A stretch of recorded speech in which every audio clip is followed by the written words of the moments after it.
What is up, ladies and gentlemen? Welcome back to another episode of the Sacred Giggle Podcast. As always, this is your host, Ashish, aka Shishi, aka Brown Cub graduating into Brown Bear. My guest today is one of the most unique and inspiring people I've met lately. Her name is Sarah Leah, and she is an animal communicator and the CEO of Heal, a CBD healing products company for animals, and Pet Grief Box, a new venture she started to help owners of animals who have recently passed away deal with the grief of that experience. We're going to get into Sarah's story, which is one of the most interesting and unique stories that I've honestly ever come across. And as you guys know, I'm always really into learning from and about people that have really unique stories. And Sarah is definitely one of those people. In addition to that, she's just a super inspiring, aware person. She is living with a deep sense of purpose to help bring more animal welfare to the world and raise the consciousness of the planet by making us all aware of the inner experience of animals. And she's really living that purpose in all of her ventures.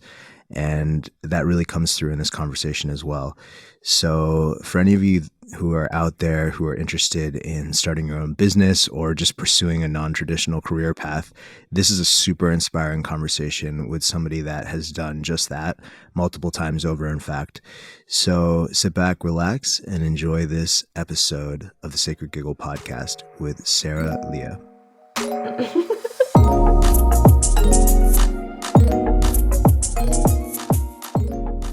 You grew up on a farm, so there's kind of like a logical story there of like why you care about animals, but you probably care about animals and you've sort of dedicated your life to it in a way that other people that grow up on a farm don't necessarily do. So what do you think it was about you and maybe your experiences like really early on that kind of like set you down on this path?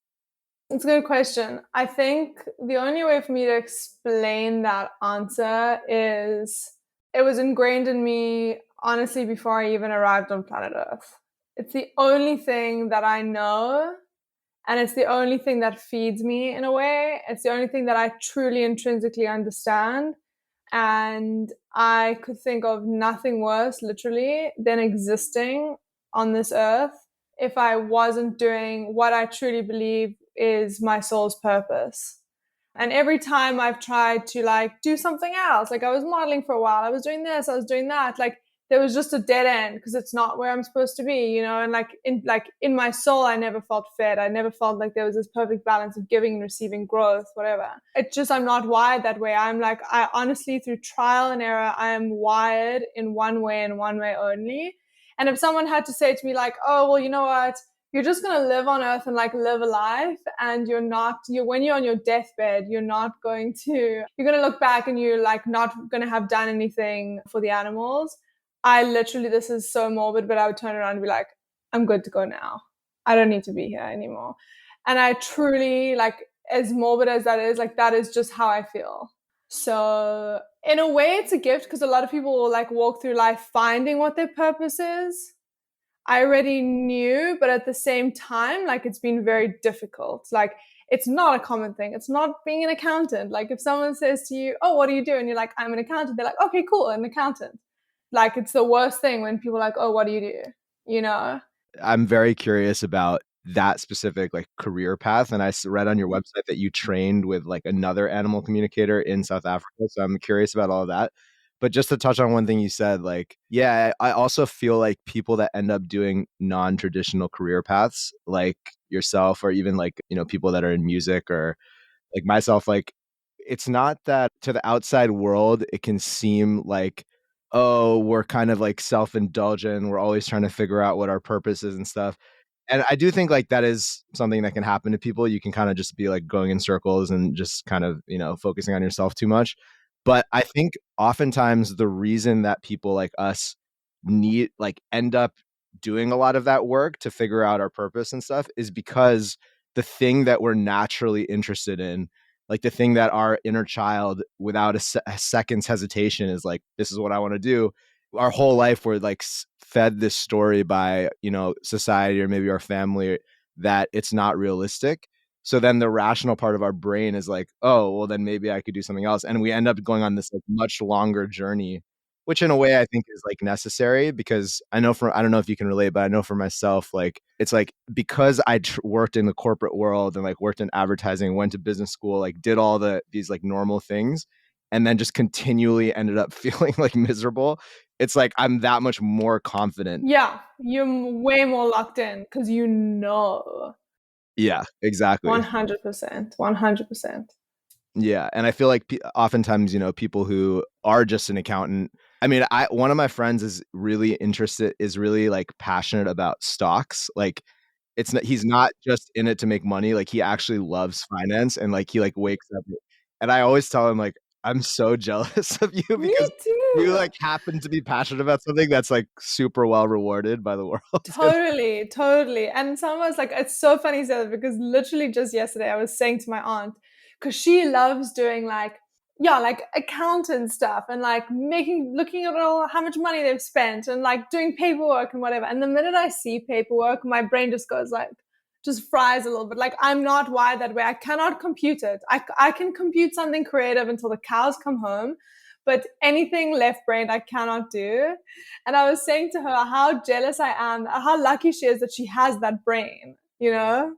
That's interesting that you mentioned that, because you run a couple businesses, which in order to be successful at that involves left brain things. Because I'm similar. Like, I'm just like, if I had it my way, I would just never leave this room and just be making music all the time. So like, but yeah, for your, like, you have Heal, which we'll talk about later, is like a CBD wellness brand for pets, which is like amazing. And then Live Grief Box, or Pet Grief Box, which is like to help ease the grief of losing a pet for owners. And I'm curious, just to grow those businesses and even your own personal brand on Instagram and everything, what has that process been like? Do you feel like you've sort of had to like force yourself to do those skills, or have you tried to delegate and find people that have complementary skill sets? Yeah, this is exactly like what I'm going through right now. Up to this point, it's all been grassroots. Like everything is founded and funded by me, started by me from the ground up. And like I've learned as I've gone along. There's a lot of it that I love, like rebranding, creating the different names, all of those different things, creating content around it, building a personality around these things. Like that stuff I love. Editing, doing all of that stuff. I can do it all day long. Like you, I could just sit at a desk and do it all day long. I love it. But the other side of that is like very left brain. There's a lot of back end stuff, like online stores. The back end stuff of Shopify is like a nightmare. Back end stuff of the website, emails, labels, accounting, like all of that stuff. I absolutely hate it. But in order for me to be successful, I need to get to a place where I'm at now is I knew like I just had to suck it up and get to a place where now I can employ other people to do that stuff for me, which then the growth will happen a lot faster. And yeah, like delegation is key for the success of the business. But for sure, it's been like years now of me doing it all myself and just consciously knowing like, you know what, I just have to suck it up. I absolutely hate it. My brain, I become literally brain dead when I look at that stuff on my computer, but I have to like not disassociate. I just have to fight through it and know that it's not going to be forever. So now I'm at a place like literally the last 2 days where I've realized, okay, now I can actually employ the people. So that's where I'm at now, is like finding the right people that are all vegan and like-minded that can take control of those things. But honestly, for anybody that's going to listen to this or is listening, if you have just started something or you want to start something and you have no idea what to do, like I was there and I've done it 3 times. Like I was there knowing, okay, this is what I want, but I have no cooking clue how to get there. You just figure it out as you go along. Like that's it. Like it just started, for example, Heal, like just started with, oh, this is a product that I've been using with my clients. I want to have them I want to make my own brand. It was just an idea. I had no idea how to build a Shopify store. I had no idea how to do a mail list, like all of these things, fulfillment, labels, all that kind of stuff. And it's just, you learn as you go along. So just literally trust the process. Yeah, that's such good advice. And also, I think where a lot of people can get stuck and where I've gotten stuck is focusing too much on all of the like gunk in the middle, which is important, like you said, to focus on. But what I try to always do is like really be clear about what my North Star is, like what is like, and then work backwards from there, and then just figure out like what are like the small boring things steps that I can just take today that are like not necessarily like glamorous or whatever, but will just like slowly get me there. But because if I focus on like that middle part, it's just like it's just so overwhelming. It's like, and then you just get paralyzed, So then you spend most of your time thinking about what you have to do and you never actually do anything. right, like you're just making lists all day, and Yeah, like I used to wake up and just like go to bed thinking, fuck, this is all I have to do tomorrow. Like so many things. Then I wake up thinking, okay, I've got to do this. And then I never did anything because I just spent all of the time stressing about it. And I realize that pattern. And especially for creatives, we're so focused on the big picture and how the picture looks.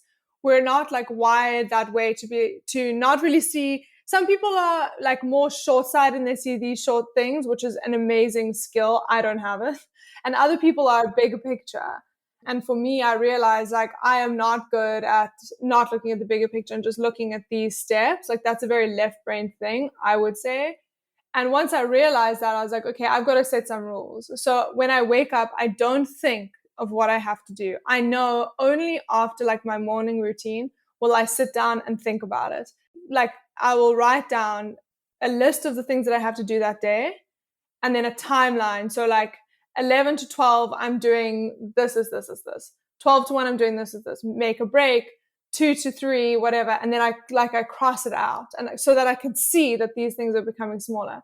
And once I've ticked those things off, and after like, let's say, okay, I usually work sometimes till like 8 or 9 at night, but after that time, once I go to my bedroom, like I'm not thinking about those things. Otherwise, it just bleeds into the next day, and you just are constantly overwhelmed, And honestly, half of the stuff on this list, like I will finish an 11-hour day of work, like sitting on my computer, and it's all shit that like did not make my soul sing. right. It's like emails, it's PDF, it's this, it's that, And that's just the nature of it. Like sometimes but it's still very important stuff.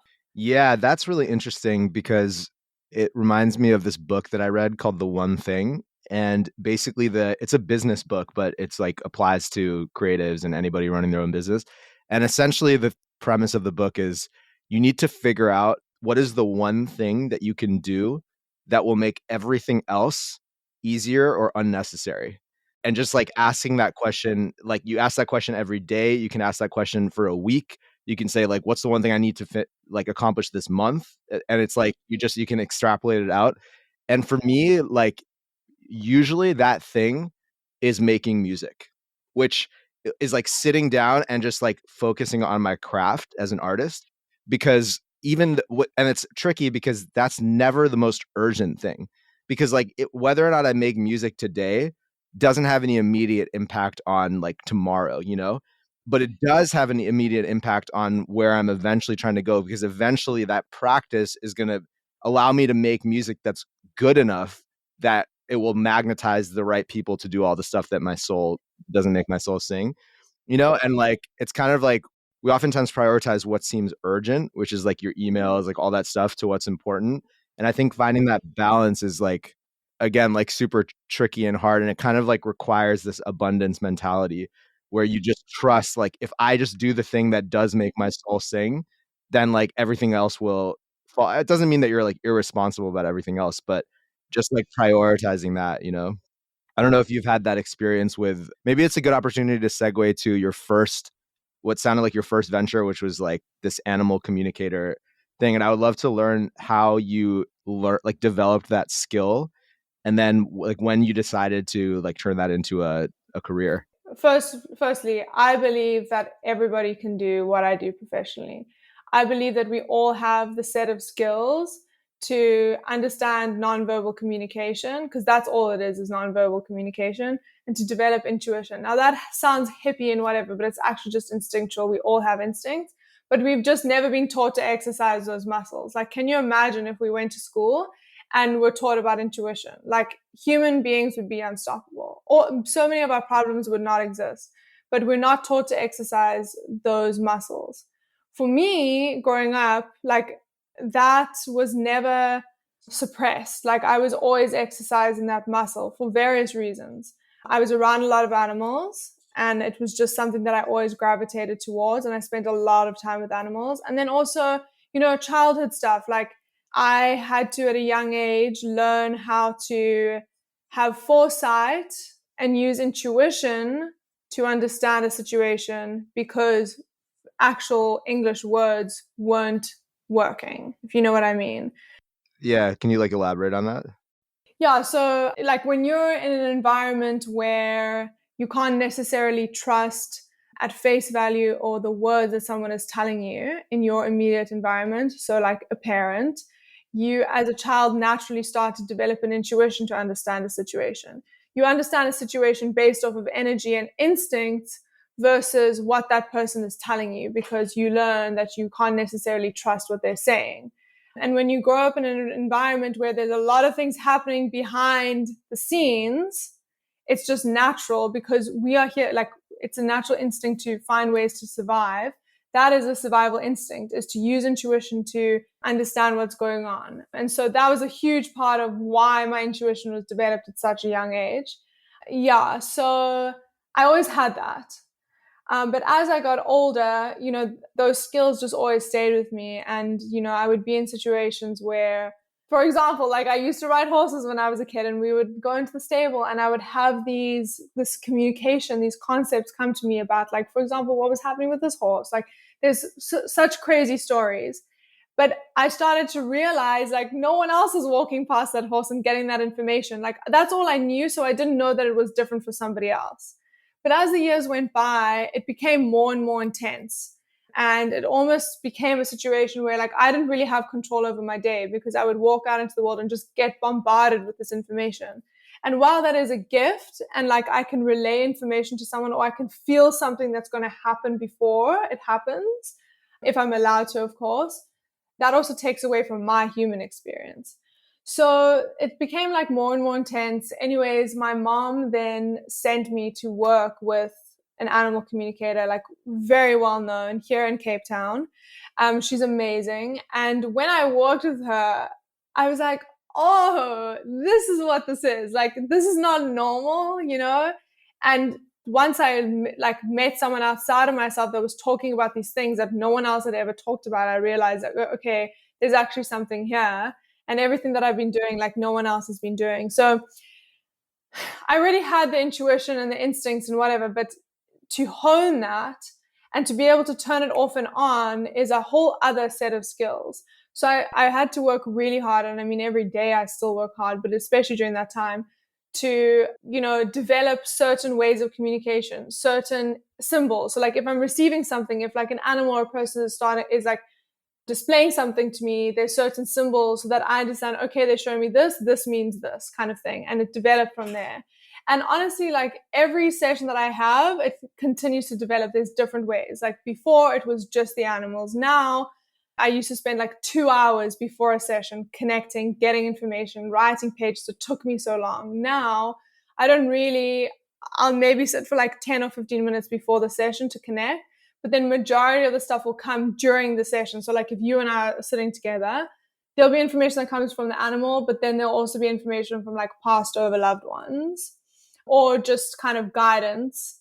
So it's ever changing, And yeah, in that world, in my professional world, I don't have to explain myself. Everyone is already converted. Everybody knows what this work is. I don't have to explain myself or feel judged or anything. But in some ways, I do exist in two different worlds, that world and then the normal world, where if I'm going to drinks or lunch or whatever with a bunch of random people, they don't get it. You know what I'm saying? And so there has been, especially in the beginning, I lost so many people overnight because they didn't agree with the work that I was doing. I don't know if they thought that I was some sort of witch, but for the first 2 years, this was a long time ago, but for the first 2 years when I really made that switch and started saying this is what I'm doing, the judgment and the hatred and the people that I lost during that time, if someone told me before then, hey, you're going to do this, but this is what's going to happen, I probably wouldn't have gone down this path because it was so tough.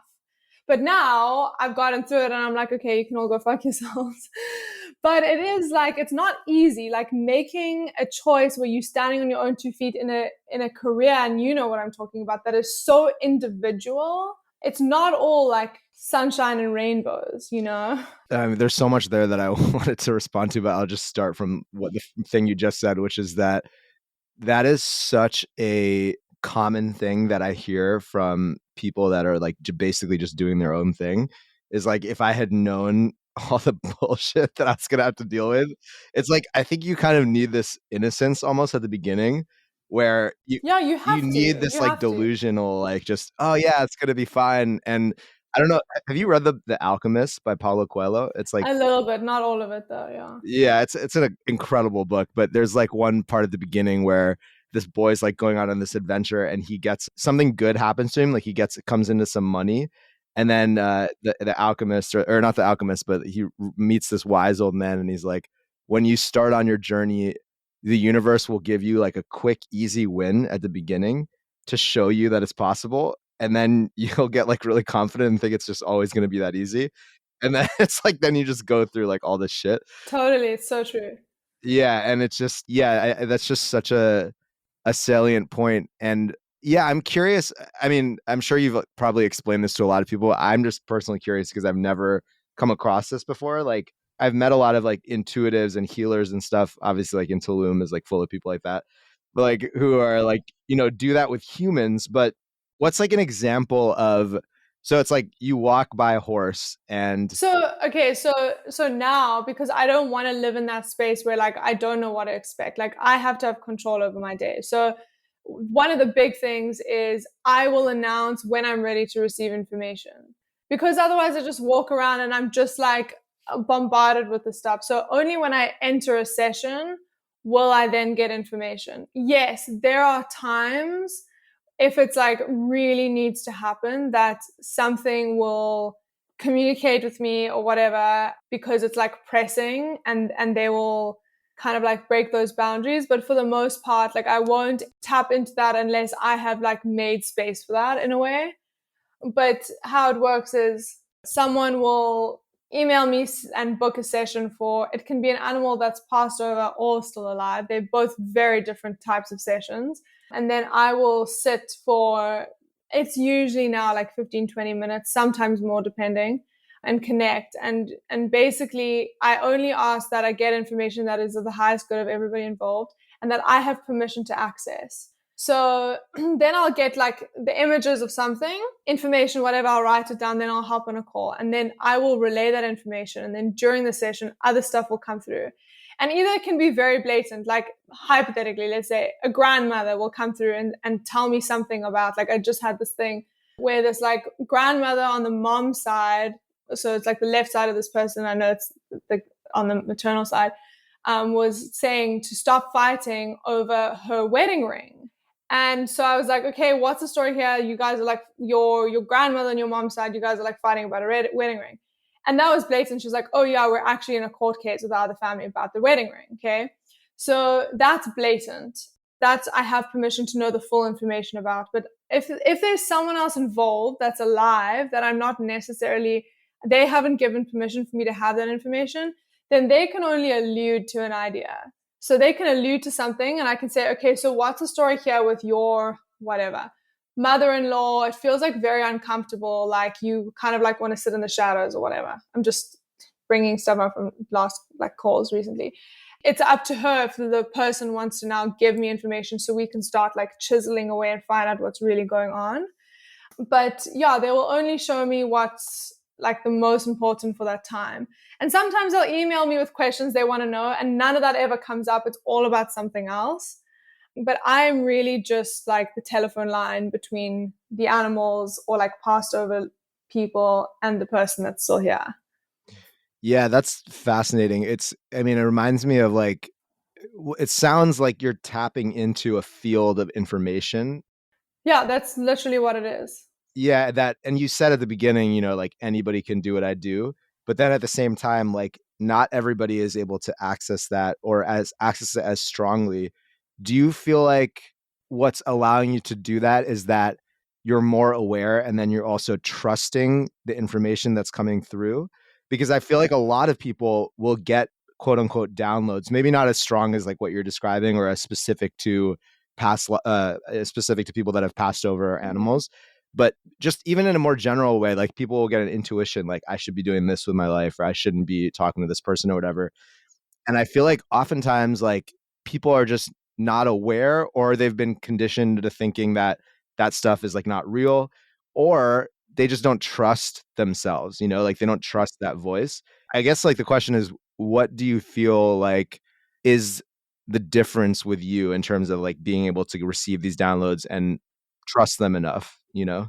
So just go back a little bit. Like, this is what it looks like. We're on Earth. This is how they show it to me anyway, so that I can understand. Like, we're on Earth, and then there's the ozone layer. And like anybody that's under this ozone layer has this ego, is having this human experience. The energy is very dense, like all of these things. We are learning and experiencing the different phases of love, fear, jealousy, grief, all of this shit, right?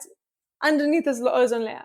But when you go out of the ozone layer, there is like this, exactly what you just did with your hands, like this collective of information. There's actually a name for it. It's called the 0 point energy field. And this can actually be proven, okay? And that's where all information basically exists, okay? And then above that is obviously how they show me. And it could be literally above, or it could just be metaphorically. This is just how they show me. This is now where souls, soul families, all of these things exist, right?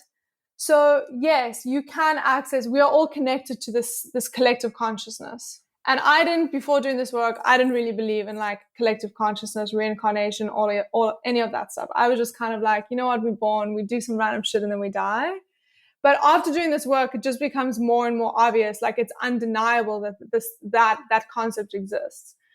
But we come here with this open connection. Now, you want to call it your pineal gland, whatever, your intuition. And this is why you see kids having these beautiful relationships with animals, kids with imaginary friends, kids that will talk about things and parents are like, how do you know? Because it's just that their intuition has not been suppressed yet. Then you become an adult, and most adults are children that have not survived. And the adult is now suppressed by the ego, suppressed by like being rational, all of these things, being told, oh, don't be silly, oh, that's just your imagination. All of those things suppress your natural abilities. For some reason, my natural ability, just like we all have when we first come here, was not suppressed. It was actually utilized based off of my childhood. But even when I then went to go work and hone that skill even more, there was two beautiful lessons there. The one was learning to trust myself, and then also overcoming the fear of judgment. And overcoming the fear of judgment is something that I think you and majority of creatives have to go through the story of, like, being blissfully unaware as they go into their like unique career path, because there's this important lesson of overcoming the fear of judgment. Because once you overcome that fear of judgment, you're unstoppable. But it's a very tough lesson to learn. So those are two things that I had to overcome. And I had no idea. Like, in the beginning, I was like, okay, first of all, what does trust feel like? Like, what does that feel like? Like, when I first started, I have no idea. What does trust feel like? I don't think I've ever felt the feeling of trust ever.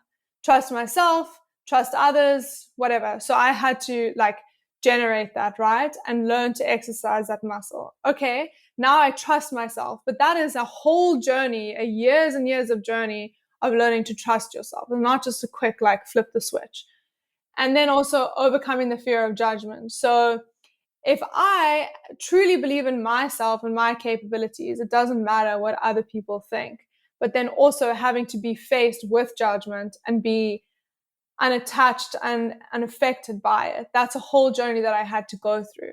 And so now, like, judgment does not affect me because I am secure with the choices that I've made. But it took me a long time to get here. There were many years where I was not secure with those choices. What I would say for anybody it's just a fact. Like, I don't care what anybody says. We all come here with this open intuition. Now, kids can be suppressed from a young age, but it doesn't mean that it's not there. It just means that you haven't exercised it. So if you are wanting to develop your intuition, sit and work on it. There's many exercises you can do. And every time like an image comes to your head, it's a natural thing to be like, oh, that's just your imagination. our brain is like the most smartest machine in the universe. Why, out of all the images or thoughts that the brain could create, why that one? There's a reason. The brain doesn't just magically make up images for fun. Like, there's a reason. Why is that coming up? But it feels uncomfortable because we're not used to communicating that way. Yeah, like once you start seeing, oh shit, that image that I had of that dog is exactly what's happening. You're like, oh wow, there is that communication that exists that is nonverbal. And you just work from there, you know? Totally. And it's like, you know what else is just your imagination? Money. It's like we're all just like agreeing on this thing. Like it's like everything is your imagination. Like whenever people say that, like that's why like the just I think be realistic is like the most hilarious and like dumb advice because it's like no one can What even is agree on, reality? yeah, it's No, like no because there also, is no yeah, like like there's three realities, like literally you and I, there's three realities happening at the same time, yours, mine, and the actual reality. So, like, what is realistic? What reality are we talking about, you know? yeah, totally. And I love that you brought up those two specific things because it's like it's just so funny. Like I feel like it always works out like this. Like the things you said are like exactly what I've been drilling into is like this fear, this self-trust and this fear of judgment. And I think they're very intimately related because the more you're like basing your actions on how you're going to be perceived, it could be in the macro in terms of like doing a job that you don't like because you think that you need the money or status, whatever, and it could be in the micro of like just even like in a conversation with another person, like being overly concerned with how you're coming across and, you know, like just being a little self-conscious or whatever. Like the more that that's at play, the less you will trust yourself because you are proving to yourself constantly that you're just going to be a slave to like whatever the outside world needs from you. So of course there's like no one there to trust. There's no like stable like internal, Yeah, 100%. yeah, there's no internal locus of control. And I think, you know, for me as an artist, I've been really trying to drill down into what is my message for my fans and my audience, like apart from the fact that I make music, you know, it's like I just don't want to me it's not satisfying enough to just spend my life like making dance music or like DJing and just like having it like that's cool, that's beautiful, it's great, but like there needs to be a deeper intention underneath it for me. And for me, it really just comes down to this feeling of belonging, but specifically belonging to yourself, because that's the thing that I've always struggled with growing up, like living in a lot of different countries and then being a diaspora kid, like where like my family's Indian, but I'm growing up with like all these white kids and just never kind of having my feet into. And I know this is something that you can probably relate to as well in your own way, like this feeling of just like I don't quite really fit in anywhere. And then when you have a non-traditional career path, it just like compounds that insecurity more. And like my whole thing and the whole message that I have for people that are following me and like the whole point of this podcast and like the reason I have the guests that I have on and stuff is just to try to show people that if you can prioritize belonging to yourself, like what you're saying, like sitting with yourself, getting that intuition and strengthening that muscle of trusting it, then like you will belong anywhere you go because it's like it doesn't matter what's happening outside. Whereas like if you're just basing your feeling of worthiness or belonging on what's outside of you, of course you're constantly going to have to change who you are because every situation is different, you know, and then of course you won't trust yourself. Yeah, 100%. And I think also like being so engulfed in what you're doing and also at the same time being completely unattached to it. You know, like I always just think about the fact that I don't care about anything else but knowing that one day when I'm on my deathbed, I can look back and be like, I sprinkled a bunch of amazing insight, information, help, left this place a better place than I found it. I'm good to go. And how people received it has nothing to do with me. And so like that's why a lot of people will be like, so how do you deal with all the trolls? Like I have okay, the last like month hasn't been so bad, but I usually have like a lot of trolls, a lot of people that just think whatever I do is bullshit, whether it's the vegan videos, whether it's communication, whatever. But the thing is I know what the truth is for me and what the truth has been for a lot of people around me. And I'm unattached to the content I put out. I love it. I'm going to put it out. And so what I would say is like the goal is for anybody that's struggling with what we're talking about, The goal should be that you should be so comfortable with what you are bringing to the world and how you've presented it to the world that you could literally present the most absurd thing in your mind that's still in line with your mission and put it out into the world, whether it's Instagram, Facebook, click post and walk away and never think about it again. Like, it's that dance between being so engulfed in what your purpose is and being one like completely unattached to it at the same time. Because if you're so engulfed, there's also a sense of suffering that'll happen too. If you're so like, this is all you're doing, like you're also a human being, like having an experience. It can't only be this the whole time. So yeah. Yeah, and I think what immunizes you against that suffering, or like against like burning out, or which this has definitely happened to me before as an artist, like, is keeping that perspective that it's kind of like in Hinduism, there's this ancient text called the Bhagavad Gita, which is like a really famous like text. And basically, the central theme of that text is that you're entitled to the fruits of your work, your labor, but not the results. So it's like the reward is it's like process, enjoy the process, not the result. And I think the more that you can do that, the easier it is to recognize when it's time to be like, okay, I'm done. I'm going to go hang out with my friends now, or like, I'm going to go enjoy my life, or just do something but if you're constantly like waiting for the outside world to validate it, then it's hard to know when to stop working, because there's always more validation that you can get. Even if you get what you want, you can just look at someone who has more money or more likes or whatever, more Spotify streams in my case or whatever. And I know that I ran into that, and it's been like a long journey of just getting to this, like really being honest with yourself of like, do I actually enjoy what I'm doing every day? Like, otherwise it's just like going back to your thing about the deathbed, then it's just, you've just replaced one rat race with another rat race. I once had, like when I was in high school, I went to the psychic and she said to me, she was like, serve a purpose and the purpose will serve you. That's amazing. And I was like, fuck, it's so true. And at first, when you're serving a purpose, like, is this really serving me? Like, I feel good serving the purpose, but like, I'm not paying my bills. I'm not doing that.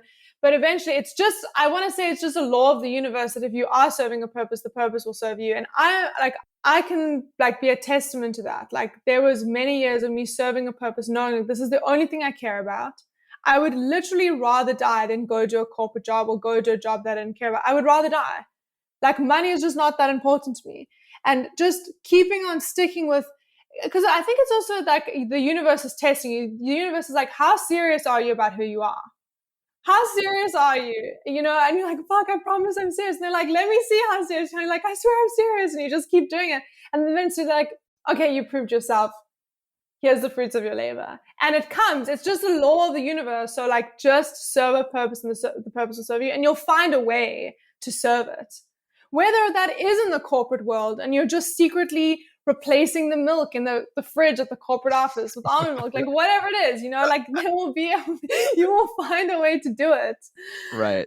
Because when we die, we're not fucking taking our tax returns with us and all of that shit. But we are taking with us the things that we developed and shared with the world. Like that's growth. Yeah. And that's such a beautiful thing you said about, it can be something as simple as just, if you really care about, if you're a vegan or you really care about animals, like replacing it doesn't need to be your job necessarily or some big grand thing. I mean, like it can be, but it's like, to me, a purpose is something that's in your fucking blood. It's in your it's like you're carrying it with you. My purpose is to show people that they only need to worry about fitting in with themselves and everything else will work out. And it's like, in order for me to do that, the number one thing is for me to be practicing that. If I'm just like doing that and then secretly in my own life, I'm just like totally like over concerned with what people think about me and I'm like not with myself, then I'm not serving that purpose. And also if I'm secretly, it's like, I think this is like a sneaky thing because people can like read a book about the law of attraction and be like, you need to let go of the result and then it'll come to you. But it's like our ego is so sneaky that it will then take that and be like, oh, so that's the strategy. And then you're still like secretly like hoping for the thing. Like you really have to just be very honest with yourself and just, fully let yourself be immersed in that. I found that for myself, like I've been doing this journaling practice where at the end of every day, I fill out, it's like a spreadsheet that I have, and each column is like a different question. It's like, did I do my daily practice today? Did I write music today? And then it's like, what drained me of energy today? What filled me with enthusiasm today? And what is something I could do tomorrow to get me closer to my North Star? And also, what did I spend money on today? Which is like a super illuminating question to ask yourself every day. Wow. And my answer would literally be every day, raw dessert. What did you spend your life savings on today? Raw dessert. right. That is something with cacao in it. Yeah, that's basically the same with me. But it's like, it's so illuminating it's like when I first started doing that, I was like, damn, like my column for what drained me of energy is like so much bigger than my column for what filled me with enthusiasm. And I was like, and here I am telling myself that I'm like living the life that I want. And like, it's like, I'm clearly there's like a mismatch here, and it's just very illuminating to just be honest with yourself like that. Yeah, you should try it. It's a really, I'll send it to you. I'll send you like it's really cool to do it like after like 30 days or even 60 days or 90 days.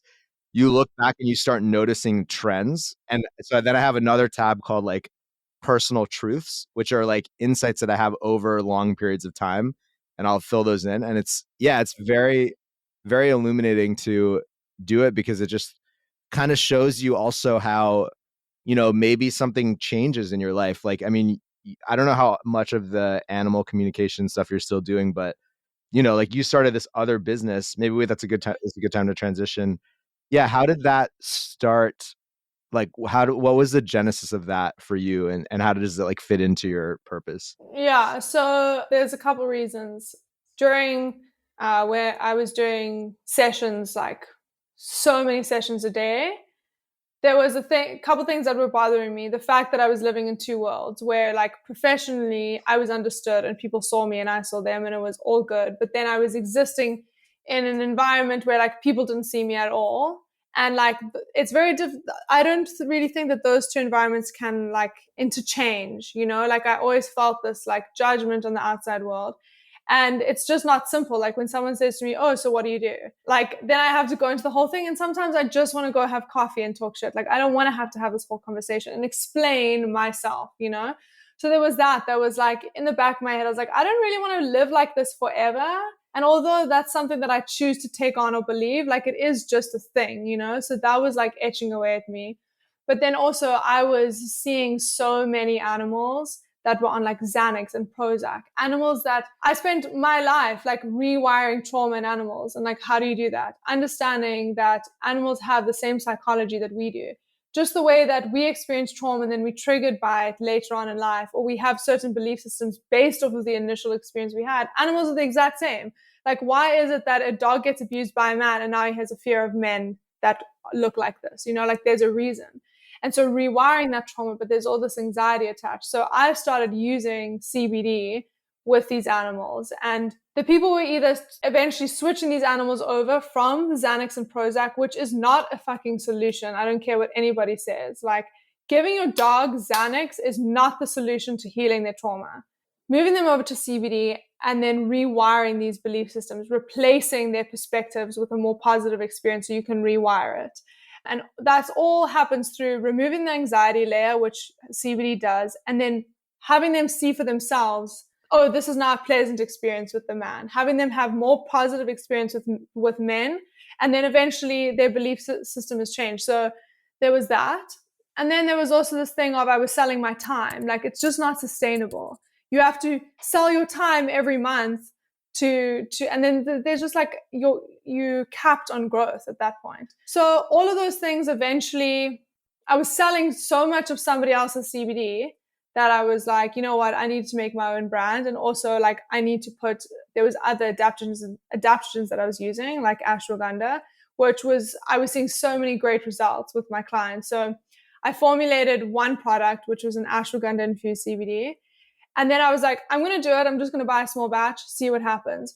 It did super well. So I was like, okay, now it's time to really start honing in. So I did a rebrand, put all my money into it. And yeah, like now I have 3 products and we're just like growing and growing and growing. So there was that. And then I recently lost my literal soul dog. Like, I love him so much, Almond, in literally the most traumatic way. Like, I will never be the same. The people that were there are like completely fucked up by it. It was just like the stuff of nightmares. And experiencing that trauma and then experiencing that loss, there were so many things that I needed during that time that I didn't have. Luckily, I have a very solid understanding and awareness of what happens to a soul. Where do animals go? Like, the shedding that happens, the bliss that they experience. I can't imagine if I didn't have those belief systems or that awareness, I would have gone into like a deeper black hole, not having that understanding. And I just like didn't have support. Like, I just didn't have the things that I needed. Prayer candles, adaptogens, like my body, I completely disassociated. I was completely fucked from the experience. And during that time, I was like, I'm going to do something to make sure that no one ever has to feel this lonely when they go through loss like what I have. So I started this thing called Pet Grief Box. And it's basically just a box that you can buy for yourself or you send to someone that has recently lost an animal. I wrote a poem in there. It's called I'm Sorry for Your Loss. And it's kind of in a really cute way depicting like where they go. And like, it's really a beautiful poem. Like, if I can say that myself, it's such a bomb poem. I love it. And then just like prayer candles, adaptogens, wildflower paper. So you can put, like your gratitude of your life with them or your wishes for them as their soul journeys on. And then you plant that paper and like those thoughts bloom, which is just, these are all ritual things. And then like a collab candle with one of my best friends who has a candle brand. And it's just called, and it says there, light this for your angel in heaven. And this is just to serve a purpose to like, for someone to receive and know that they are recognized and acknowledged for what they're going through, like they're not alone. And then for them to have a ritual to lean on. Like, if I didn't have those rituals of getting up every morning and making adaptogens to support myself, all of these things, like, I don't know, it would have just been, it was the only thing that got me out of bed, honestly. So yeah, I'm just building those things. You're so casual, like, yeah, I'm just doing those on the side. Yeah, that's amazing. I mean, it's so beautiful. I can see how they're both so in line with your purpose. And it reminds me of something that I talk about sometimes with my vegan friends, but I more so with my non-vegan friends, because it's like I learned a long time ago, as I'm sure you did, that it's like being the type of vegan that's just like always up in everybody's face is like not effective. Oh yeah, it doesn't work. Doesn't work. But I try to find my like sneaky ways still. So like one thing that I talk about a lot is how, you know, if you look back over human history, our morality as a species has been evolving the same way that like our health has, like our lifespans are getting longer because of technology and medicine and everything. Our morality too. Like if you think about like, ISIS terrorist organization like releases a video where they're like beheading someone, and it's like the whole world is like aghast. It's like, wow, this is so brutal. And we forget that like a few hundred years ago, like you could take your kids into the family square and like watch someone get executed. And it was just like a Sunday activity because like our morality just wasn't at that level. And I often think about how the way that we treat animals, obviously the whole animal agriculture industry, but just in general, like just the total dominion that we like walk around this planet with as if like we're just like we deserve to. I think like in a few hundred years, if we're still around, like those generations are going to look back and be like, wow, they were just committing like mass genocide on animals. And I think like the reason I'm bringing it up is because I think what's so cool about what you're doing is, and I think a lot of people who are plant-based or thinking about this are just a little bit further ahead in terms of that like consciousness, but you're basically like applying all these tools that are now so in vogue for humans, like helping humans deal with traumas, but you're doing it with animals because you have this understanding that they also experience these things. And yeah, and I think both of your companies are very in line with that purpose. So it's awesome. I just want to acknowledge you for Thank that. you. And I think we've already seen it. Like, think about when we were kids, we would all go to zoos. And now, like, I hear kids being like, ew, I don't want to go to a zoo. Or like SeaWorld. SeaWorld was just a normal thing. Or it's only been this whole concept of like free range, grass fed, whatever bullshit that we know isn't even a thing. But like that wasn't even a question 20 years ago, 10 years ago. So like that evolution is happening. I wish they'd bloody well hurry up, but we have to be patient. Oh, man. You know what I'm saying? That's amazing. Another question I had about this, your company Heal, and you said that it's been growing and growing. What do you attribute that to? Do you attribute it to, and maybe it's probably a bit of both, but is it that it's so in line with your purpose and you've already built an audience around just your, you and the other work that you're doing that kind of funneled into that? Or did you have to kind of adopt other marketing sales techniques to grow that audience and actually sell those products? It's a good question. So luckily, I already had a following of people that were, like-minded, already converted to the idea that an animal isn't just having a physical experience, but they're having an emotional, spiritual, mental experience too. These people on my Instagram, for example, already are people that rescue dogs, recognize that dogs experience trauma, and then go into that they're products of their environment, just the way that children are. So when I came out with a product that was basically saying, hey, this is a tool for that concept, people were already converted. And then, every day I have clients with animals that have experienced trauma. So I already have that audience. But there's only so much that I can do on my own in terms of that kind of growth. It's two things. The first thing is knowing that the idea of me having a company that's mine, that I can look back and know that I started from scratch and became super successful. That's something that is a huge motivation for me. Knowing that I have a decent amount of money. I look at, for example, the men in my family, the women too, but there's certain men in my family that have built super successful companies and money was never a problem, but they started from nothing. And I would look at them, and this is not a very spiritual thing, but I would look at them and be like, fuck, I want to be like that. And there's guys in LA that I've been following, that I'm good friends with, that have started companies from literally nothing. They're super successful, but it's all men. And I'm like, I want to sit at the same motherfucking table as those people. One day there's going to be some sort of panel and I'm going to be the only person sitting there. That is a huge motivation for me, to prove to myself that I can do it, but also do it for something that has a mission. The other thing is I put all my money into it. All my money, all my time, sleepless nights. So I'm locked in. But if it wasn't something that was serving me, I would be like, fuck the money, I don't care. But every day or every second day, I'll get the most amazing messages or emails from people being like, hey, thank you so much for introducing me to the CBD. The peace of mind product has literally, my dog actually doesn't hide anymore, or whatever it is. And I'm like, this is exactly, all these times of stressing or whatever, this is exactly why I've sacrificed so much. It's for this. And it, again, is just, if you just keep going, eventually you will be rewarded. One of my friends who's very successful businessman, but again, he started it from the ground up. Now his product is in every store, whatever. He said to me the other day, he was like, Sarah, just keep going brick by brick. And I was like, fuck, brick by brick. I've been doing brick by brick. I don't think I can do that for another year, And then I was like, tell me, does it eventually become more than a brick by brick? Will there be a domino effect? And he was like, it's impossible for that not to happen. You just have to keep going. And this is coming from someone that was in the position that I currently am, So it's just I think if you have a good idea and you feel that you're serving a purpose and it's serving you back, and I'm not taking any money out of the company. It's all going back in. All of these things, I just put the money back in. I've never taken a salary. But what's serving me is not the money. It's the confirmation that this idea is a idea that's helping others. And eventually you're rewarded from that. Yeah, 100%. I think that's a great place to end. I have a question that I ask all my guests at the end, so I'm going to ask you now. No, don't you don't have to overthink it. It's just first thing that comes to your mind.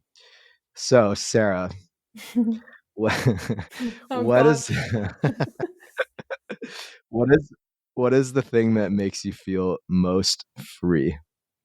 Raw dessert. No, I'm joking. Um, That's it. It's a wrap. Raw love by a how into love. No, I'm joking. What is the thing that makes me feel the most free? Probably, it's a very good question.